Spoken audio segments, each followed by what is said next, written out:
Hoy, hermanos y hermanas, concluimos nuestra serie de enseñanzas sobre la iglesia. Esta iglesia del Señor que mientras esté en la tierra seguirá escribiendo la historia con mala ortografía. La iglesia del Señor, que es vasija de barro, pero que en ella Dios ha puesto su evangelio poderoso de salvación y de santificación. Hemos respondido muchas preguntas a lo largo de esta serie. ¿Qué es la iglesia? ¿Qué no es la iglesia? ¿Cómo funciona? ¿Qué hace la iglesia? ¿Cuál es su misión? ¿Cómo amamos la iglesia? La semana pasada, en cómo funciona la iglesia, ustedes toleraron un texto tan largo y fueron tan pacientes. Hoy vamos a responder a la pregunta: ¿cómo se sostiene financieramente la iglesia? Es decir, vamos a hablar de recursos financieros, del diezmo y de la ofrenda, y para eso vamos a ir al texto de Malaquías capítulo 3. Malaquías capítulo 3, no recuerdo bien la página en las Biblias que disponemos acá, alguien me la dice. Es el último libro del Antiguo Testamento y esto lo hace especialmente importante para este tema, porque es la antesala de la revelación del Mesías en el Nuevo Testamento en la forma plena, y debe llamar nuestra atención especialmente Malaquías capítulo 3. ¿Qué página? 889. 889. Y para entender un poco el contexto, vamos a empezar la lectura en el capítulo 2, el verso 17. Es decir, vamos a leer un verso del capítulo anterior y adentrarnos así en el capítulo 3. Dice así la palabra del Señor, Malaquías capítulo 2, verso 17 hasta el capítulo 3, verso 18.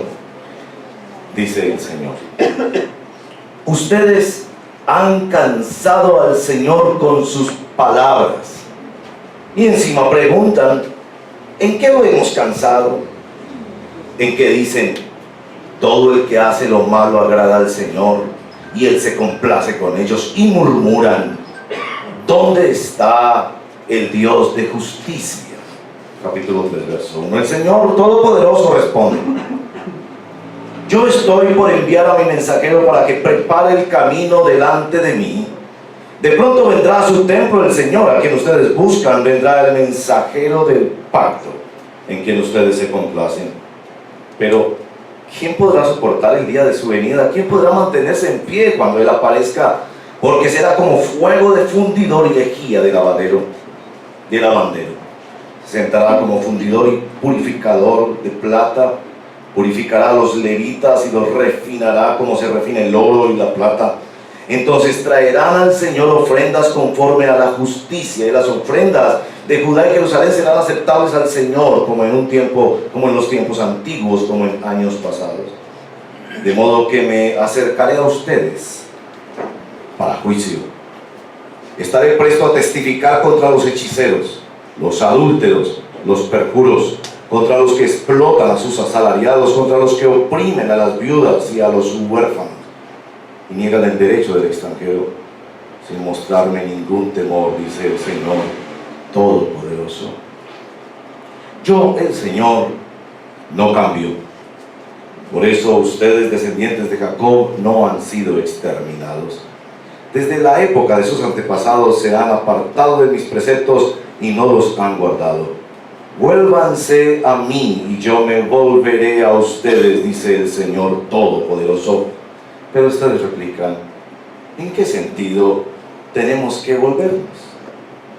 ¿Acaso roba el hombre a Dios? Ustedes me han robado y todavía preguntan: ¿en qué te robamos? En los diezmos y en las ofrendas. Ustedes, la nación entera, están bajo gran maldición, pues es a mí a quien están robando. Traigan íntegro el diezmo para los fondos del templo, y así habrá alimento en mi casa. Pruébenme en esto, dice el Señor Todopoderoso, y vean si no abro las puertas del cielo y derramo sobre ustedes bendición hasta que sobreabunde. Exterminaré la langosta para que no arruine sus cultivos, y las vides en los campos no pierdan su fruto, dice el Señor Todopoderoso.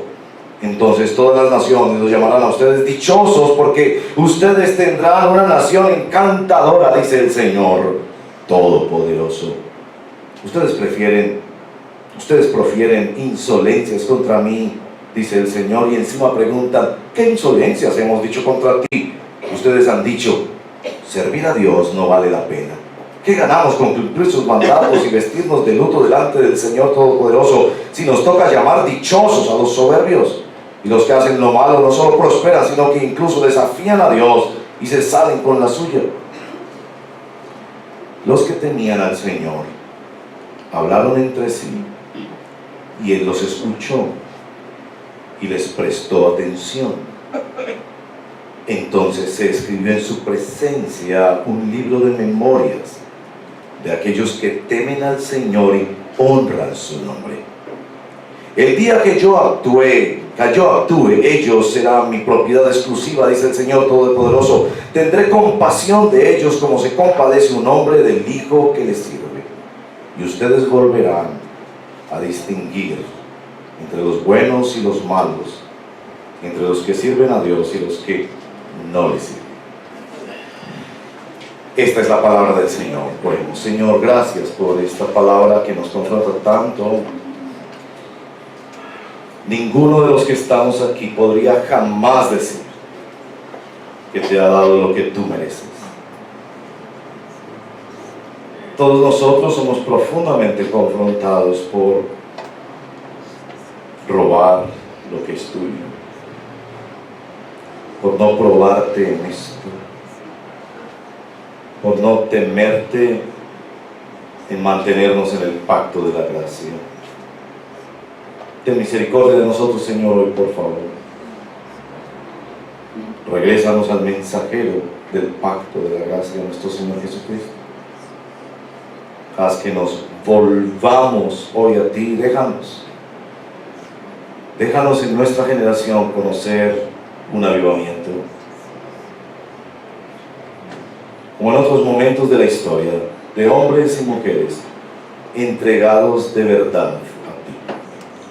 Te lo pedimos en el nombre de nuestro Señor Jesucristo. Amén. Ahí está nuestro tema de hoy, hermanos. He pedido mucha oración a los hermanos esta semana porque me siento muy confrontado con esta palabra. Así que la pregunta es cómo se sostiene económicamente la iglesia. Entonces son 3 respuestas a esta pregunta. Las 2 primeras un poco más breves, pero la última ya concretamente en la exposición del texto. La primera respuesta: sí. La iglesia se sostiene con los diezmos y las ofrendas de sus miembros. Sí, hay continuidad en el Nuevo Testamento con el mandamiento del diezmo y la ofrenda. El mandamiento que fue dado antes de la ley y que fue refrendado por nuestro Señor Jesucristo en Mateo 23, donde dice: hay que hacer esto, la justicia, la misericordia, el derecho, pero sin dejar de hacer aquello. Es decir, este servidor cree y enseña que sí debemos cumplir ese mandamiento en el Nuevo Testamento. Si leen escrituras como 1 Corintios capítulo 16, cada primer día de la semana pongan aparte, es decir, que en el culto cristiano se deben recoger ofrendas, que los que predican del Evangelio vivan del Evangelio. 1 Corintios 9:14, en 1 Timoteo capítulo 5, versos 17 y 18, habla de los honorarios de los ancianos o los pastores de la iglesia, que no ponga bozal al buey que trilla, interpretando Deuteronomio 5, el obrero es digno de su salario, siguiendo las instrucciones de nuestro Señor, y particularmente el ejemplo de la iglesia primera, que se dio mucho más allá de dar diezmos y ofrendas. ¿Por qué entonces escoger un texto en Malaquías para predicar, un texto del Antiguo Testamento? Precisamente por eso, pero 2 indicaciones particulares. Primero, porque Malaquías es un texto más fácil de predicar. Pensarían que es más fácil escoger un texto del Nuevo Testamento, pero creo que es más fácil predicar un texto del Antiguo Testamento cuando hablamos de darle a Dios. Por ejemplo, Romanos capítulo 12, verso 1 y 2 enfatiza que debemos entregarnos todo al Señor en sacrificio verdadero, vivo, agradable a Dios, en un culto inteligente donde entregamos todo porque Él es el dueño de todo. Efesios 4:28, por ejemplo, señala que debemos trabajar. ¿Con qué objetivo? Con tener suficiente para poder dar a los que tienen necesidad. Es decir, que el cristiano trabaja para poder dar en la obra de Dios. En nuestra liturgia de hoy hemos leído 2 de Crónicas capítulo 8 y 9, donde al final del capítulo 9 se habla de que Dios va a dar más y va a dar abundantemente. ¿Para qué? Para que podamos dar más y más a la obra de Dios. Si quieren un texto aplastante del Nuevo Testamento, es Hechos capítulo 5, donde evidentemente esta pareja le mintió al Espíritu Santo, y por haber mentido al Espíritu Santo caen muertos. Es más fácil predicar Malaquías 3. En segundo lugar, escojo Malaquías 3 también porque es un texto, es quizás el texto más abusado y mal interpretado en los días de hoy. Entonces siento mi deber trazar esta escritura junto con ustedes. Malaquías capítulo 3. Así que primera respuesta, sí. Dios ha escogido que la iglesia no se sostenga por que el Estado nos dé dinero, o porque tengamos empresas, o porque ángeles vengan a servir. Él ha escogido, siendo el dueño del oro y la plata, Él ha escogido que su iglesia se sostenga con tus diezmos y tus ofrendas. Segunda respuesta es que no. Dios no quiere que se abuse de su pueblo en temas financieros, y es precisamente este texto de Malaquías capítulo 3 es tan abusado y mal interpretado, porque allí en Malaquías capítulo 3 verso 3, esta frase robado, ustedes le están robando a Dios, y en el capítulo 3 verso 10 de Malaquías, pruébenme en esto, que ha sido usado como una vara mágica en las manos, en las bocas mejor, de falsos pastores, manipuladores pastores, que fuerzan a la gente hacia el extremo del legalismo, donde la culpa y la obligación hacen mover a la gente en dar porque tienen miedo de un castigo, o los falsos y manipuladores pastores que enseñan la prosperidad, donde incrementan la ambición de la gente en recibir de Dios, como si se tratara de una pirámide en la que invierta aquí porque le va a ir muy bien. Así que mi objetivo hoy es fortalecer nuestro compromiso en darle a Dios sin caer ni en el legalismo ni en la falsa predicación de la prosperidad, escuchando el reclamo de Dios que busca que nos mantengamos fieles en el pacto de la gracia en nuestra relación con Él. Entonces, si llego a la tercera respuesta, que está en Malaquías capítulo 2, verso 17 a 3, 18. Antes de mirar este pasaje, por favor, miren en el capítulo 1, el verso número 2. Yo los he amado. Esta expresión de Malaquías al pueblo en nombre del Señor es una afirmación que duele.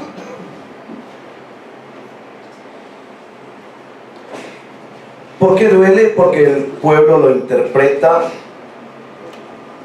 como una mujer interpretaría esta palabra de parte de un marido que ya lo sospecha o lo sabe, infiel, que se aparece con un ramo de rosas después de haberla maltratado y ofendido y avergonzado frente a sus amigos teniendo otras mujeres, y viene a decirle: querida, te amo. El pueblo sentía que Dios no lo estaba amando. Por eso en el verso 1:13 la reclamación del Señor es que ellos han llegado a sentir hastío, tedio,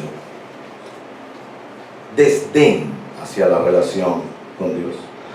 Yo no sé si usted viene de esas familias donde se dicen fácilmente te amo. A veces como una frase de cajón rápida que se escribe y se dice, otras veces con profunda reflexión.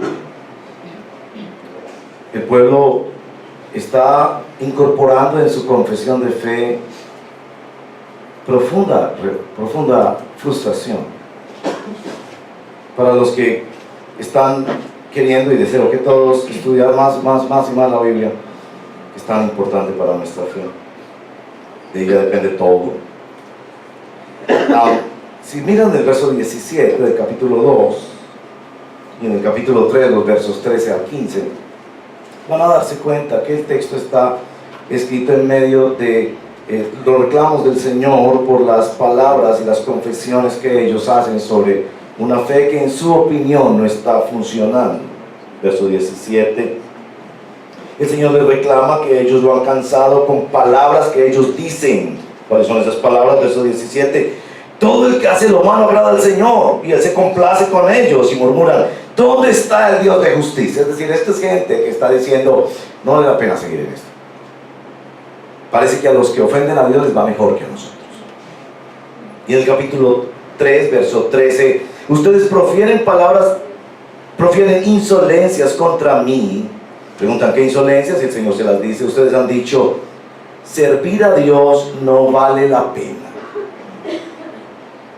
Parece que los soberbios y los malos prosperan e incluso desafían a Dios y se salen con la suya. Esto es el conflicto de una confesión de fe que Dios vio y que Dios decidió responder. Es muy importante entender este pasaje en ese contexto, y lo van a ver sobre todo al final porque es tan importante entender esto. No es que Dios los quiere meter en una fe mecánica de entre más usted dé, entonces más va a recibir, sino que Dios está confrontando cómo confiesan su fe. ¿Cómo es que ustedes confiesan su fe? Bueno, en el capítulo 3, verso 1 al 7, y el texto empieza muy bien diciendo, el Señor Todopoderoso, y reitera eso, Todopoderoso, le responde. 3 respuestas del Señor ante un pueblo que confiesa su fe de una manera amargada y frustrada, porque han esperado mucho, porque no ha pasado mecánicamente, como les han dicho algunos pastores, porque no ha pasado lo que ellos esperan. 3 respuestas. En versos 1 en adelante empieza a presentar al Mesías. Yo estoy por enviar a mi mensajero para que prepare el camino delante de mí. ¿Quién es ese mí? De pronto vendrá a su templo el Señor a quien ustedes buscan.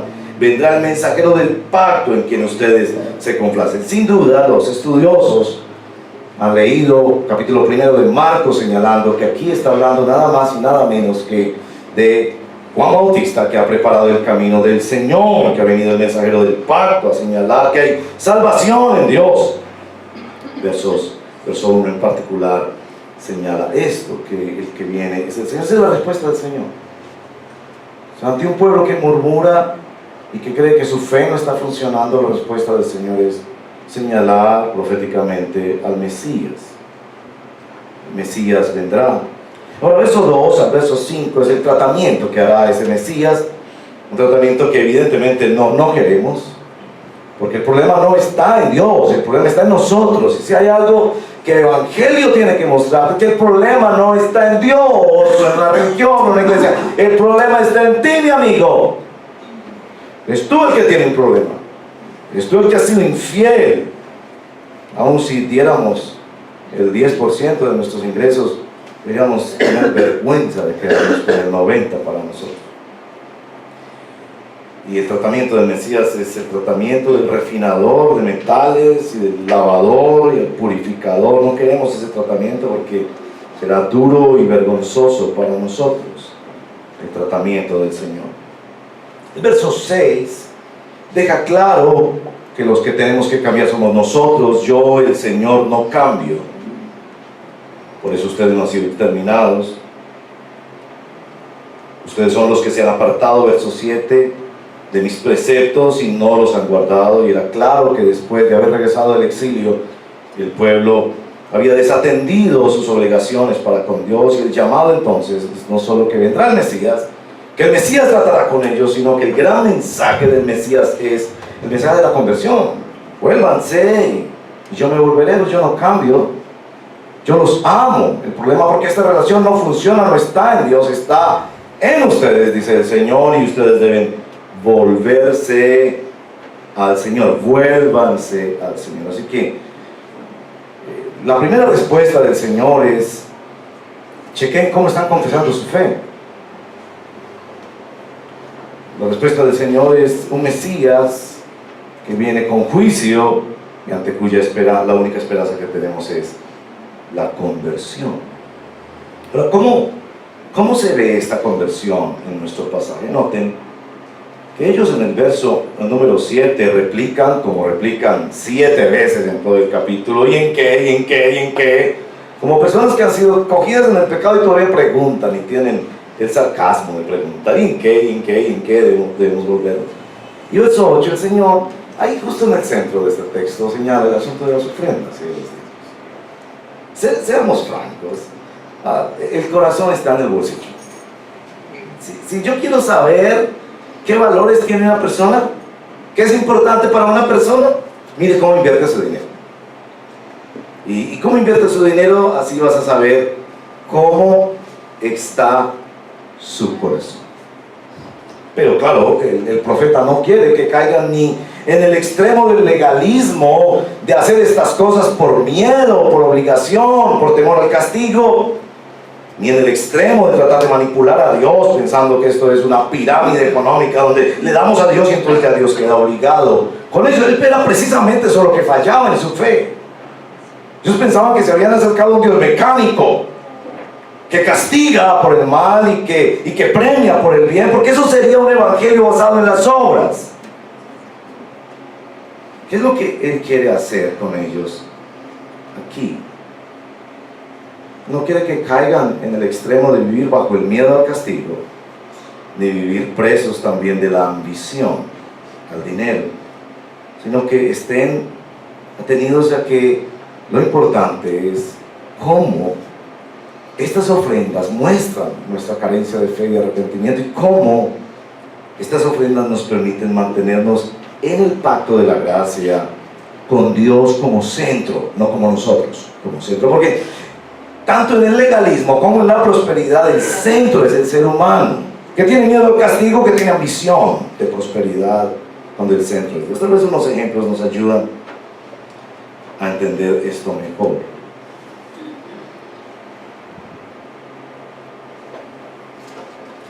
En todos los mandamientos del Señor, así mismo como en todas las disciplinas espirituales, como en todos los deberes cristianos, podríamos caer en el extremo del legalismo o de la ambición.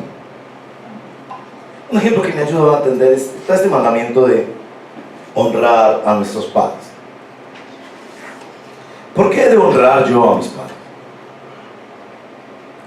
Porque si no honro a mis padres, entonces van a venir las disciplinas de Dios, porque Dios ha dicho que no honra a sus padres tiene disciplinas de Dios. Y cae en el extremo del miedo al castigo. O yo honro a mis padres porque tengo la misión de que me incluyan en su testamento y asegurar la herencia. Es por eso que debo honrar a mis padres. Es un hecho que hay disciplina y hay recompensa en la obediencia a Dios. Eso no lo podemos negar. Yo estoy aquí para decirles, hay disciplina y hay recompensa de Dios de acuerdo a cómo nos comportamos con el diezmo y las ofrendas.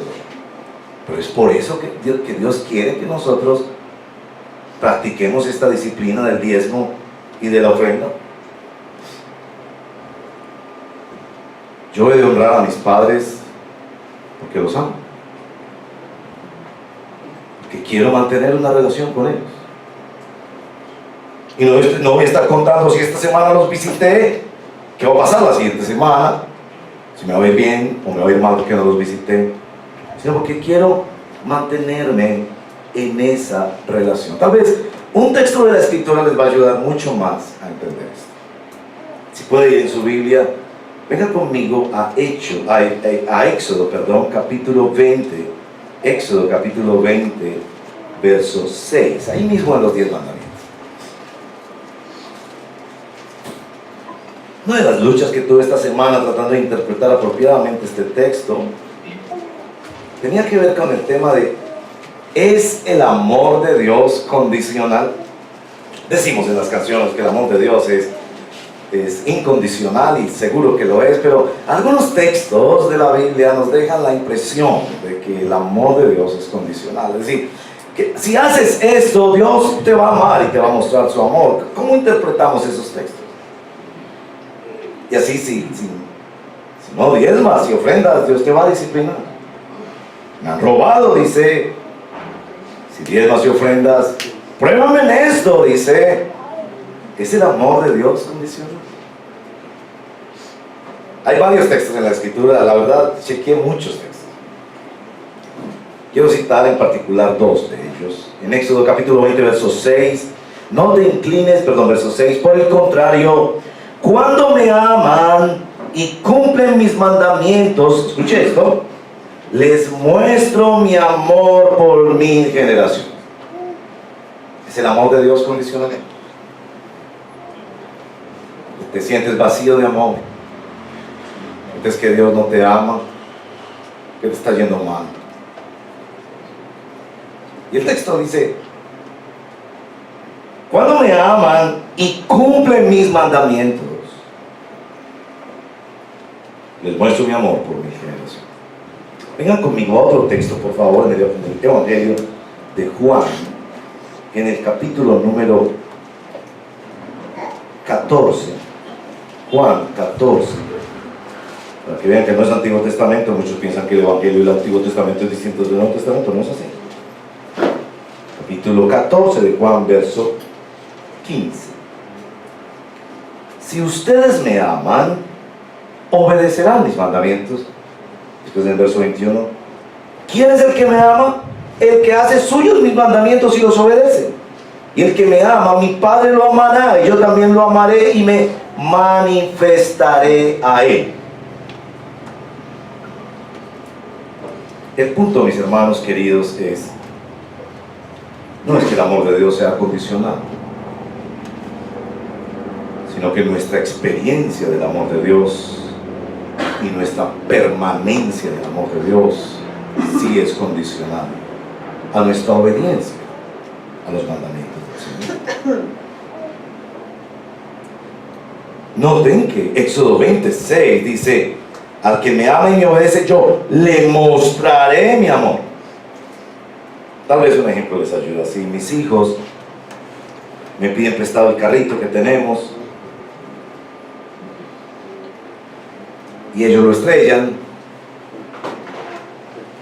yo los disciplino, no prestándoles el carrito la próxima vez o pidiéndoles que paguen el daño. Pregunta, ¿en esa disciplina no los estoy amando? Claro que sí los estoy amando, porque el que ama disciplina. Es un acto de amor mostrarles y enseñarles mi responsabilidad, pero ¿ellos sentirán que yo los estoy amando? Ahora, para que ellos puedan experimentar apropiadamente mi amor, ellos van a necesitar obedecer. Porque si ellos estrellan el carro y usted les pregunta, ¿ustedes creen que su papá los ama? Ellos van a decir, no, porque nos hizo pagar el arreglo. Por eso empieza el libro de Malaquías así. El libro de Malaquías empieza con esa expresión: yo los he amado, los amo y los he amado siempre. Y ellos dicen, no, tú no los amas. Y empiezan las discusiones de Malaquías a tratar de sacar a flote qué es lo que está funcionando mal aquí. Lo que está funcionando mal no está del lado de Dios.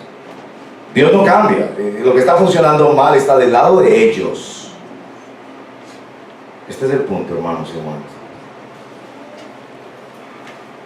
Debemos diezmar y ofrendar al Señor para experimentar el amor de Dios, para mantenernos en el amor de Dios, no por miedo a lo que puede pasar negativamente o por ambición de lo que puede pasar positivamente. Mis hijos deben cuidar mucho el carrito de la familia para poder experimentar de la manera más sana y más gozosa para ellos mi amor. De lo contrario, yo los voy a amar disciplinándolos. El texto no termina ahí. El texto termina en los versos 16 al 18.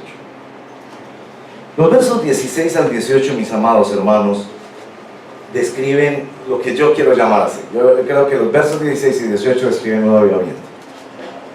Un avivamiento. Dios no ha actuado igual en todas las épocas de la historia humana. Hay que decir. Ha habido épocas de la historia humana donde ha habido avivamientos extraordinarios, donde naciones enteras han sido influidas por un pueblo que ha sido avivado de maneras extraordinarias. Los estudiosos de avivamiento mencionan varios datos sobre avivamiento. Uno de ellos, y será nuestro tema en las siguientes prédicas, es la búsqueda de santidad. De hecho, avivamientos han existido en la historia humana, avivamientos del pueblo de Dios, cuando el pueblo de Dios ha confesado sus pecados y ha amado y anhelado ver la gloria de Dios en la santificación de su pueblo. Los estudiosos también dicen que ha sido, siempre lo sostienen así, como J. Packer, por ejemplo, sus famosos estudios sobre avivamientos, predicación expositiva. El pueblo de Dios no es llevado por temitas interesantes que le suben el ánimo, sino que el pueblo de Dios ha sido llevado a leer las escrituras apropiadamente por siervos de Dios debidamente preparados. Hay otras marcas de avivamiento, se han mencionado las misiones, celo y amor y pasión por las almas que no tienen a Cristo, con los costos que esto implica. Se ha mencionado también obra social, gran amor y compasión por los que sufren. Pero aquí hay otro dato de los avivamientos: la entrega generosa del pueblo de Dios. Nuestro texto no deja de decir, hermanos y hermanas, pruébenme en esto, por favor. Está. Pruébenme, dice el Señor. Quizás con un tono irónico, es verdad, porque el Señor se siente defraudado por un pueblo que está pensando en legalismo, en prosperidad, y Él quiere su corazón. Pero con esa misma ironía les dice, prueben y verá, prueben y verá. Y a ti que negocias la prioridad de tu diezmo, que te das el lujo de administrarlo tú mismo en vez de ponerlo en las manos de tu iglesia local. A ti que quizás no sabes nada de qué es eso y jamás has dado a Dios, o sencillamente das limosna, como lamentablemente debo decirlo, nos enseñó la Iglesia Católica, una poncherita con moneditas que suenan. A ti te digo yo, obedece a tu Dios y verás un avivamiento en tu vida. El verso 16 describe ese avivamiento. Los que temían al Señor hablaron entre sí. Esta frase es poderosa en el libro de Malaquías, porque ellos estaban hablando otra cosa, estaban murmurando, estaban quejándose, estaban codeando. Esto no funciona, vámonos para otra parte, esto no funciona. Ellos hablaron entre sí y el texto nos dice, y el Señor los escuchó y les prestó atención. Es decir, el avivamiento empieza en la forma en la que hablan los hermanos entre sí sobre su fe, en una confesión de fe. Entonces se escribió, esto es hermoso, en su presencia un libro de memorias de aquellos que temen al Señor y honran su nombre. ¿Qué es temer al Señor y honrar su nombre aquí? Lo que cantábamos esta mañana, las canciones no podían ser mejor escogidas por el Espíritu Santo esta mañana para cantar. Santo sea el Señor, aunque la tierra esté en plenitud, aunque yo esté en tinieblas, tú quitas y tú das. Estoy bien con mi Dios, así esté atrapado en un problema financiero, así esté atrapado en un problema relacional, así esté atrapado en una lucha, en una enfermedad. Estoy bien con mi Dios, porque ahí empieza, Él es mi Dios, Él es mi Salvador, Él ha dado su vida por mí, Él es el mensajero del pacto, Él es el que ha hecho volver mi corazón a Él. ¿Qué más necesito? ¿Qué más necesito? Si me muero, ¿qué más necesito? Si esto se acaba, ¿qué más necesito? Es Él lo que yo tengo. Y Él los escuchó hablar de eso y dijo, escríbanlo, hagan un libro de memorias, porque estos son los que verdaderamente temen al Señor, que tú no le estás dando a la iglesia, tú le estás dando al Señor. Ahí se ve tu fe, ahí se ve tu fe, en una forma práctica y concreta. No porque el Señor necesitara plata, es claro, Salmo 54, si yo tuviera hambre te lo diría a ti, dice el Señor. Mía es la tierra y toda su plenitud. Ageo capítulo 2, verso 8. Mía es la plata y mío se lo necesita el Señor. Pero Él te invita a dar, para que te confirmes en tu fe, para que te mantengas experimentando el amor y la compasión del Señor. El verso 17 describe quizás la génesis del avivamiento de nuestros corazones. El día que yo actúe, ellos serán mi propiedad exclusiva. Es cuando yo puedo decir, yo le pertenezco al Señor. Ese problema tan duro que hay allá afuera no es mío, es del Señor, yo le pertenezco al Señor. Esa es la confesión de fe, y por eso si tú no conoces a Cristo, ven al mensajero del pacto. Este que fue anunciado por Juan el Bautista como el Señor que venía a su santo templo a revelar su salvación. Ven al Señor Jesucristo. Y por eso el verso 18, ustedes volverán a distinguir, la palabra allí mejor traducida en la Reina Valera, a discernir las acciones de Dios, a entender qué es lo que está haciendo Dios aún en medio de esta prueba. Bienaventurado el hombre y la mujer que entienden qué es lo que está haciendo Dios, aún en los momentos difíciles, aún en los momentos de escasez, aún en los momentos de prueba. Ahí empieza la violencia. Temen al Señor porque confiesan su fe, aman al Señor en medio de la prueba y disciernen qué es lo que Dios está haciendo. Los avivamientos han surgido después de épocas de mucha oscuridad. Esta semana yo pensaba, entonces nosotros tenemos la cuota inicial para un avivamiento, porque nunca ha habido tanta oscuridad en esta tierra como ahora. Iglesias perdidas en su predicación, pastores procurando solo enriquecerse, tanta falsedad, tanto nominalismo, tanto engaño. Pero es cuando la noche está más oscura que aparece el brillo de la mañana. Y aquí se invita al pueblo de Dios: pruébeme en esto, pruébeme en esto. No escondas tu fe en tus finanzas. Mantente en el amor de Dios, entregándote a Él. Las próximas semanas, en la siguiente serie, te lo voy a decir en otras áreas de tu vida, porque esta no es la única. No pienses que esta es la única área en la vida en la que nos entregamos al Señor. Pero sin duda, nuestro corazón está en nuestro bolsillo, hermanos y hermanas. Nada muestra más el tesoro de nuestra vida que la forma en la que administramos nuestros recursos.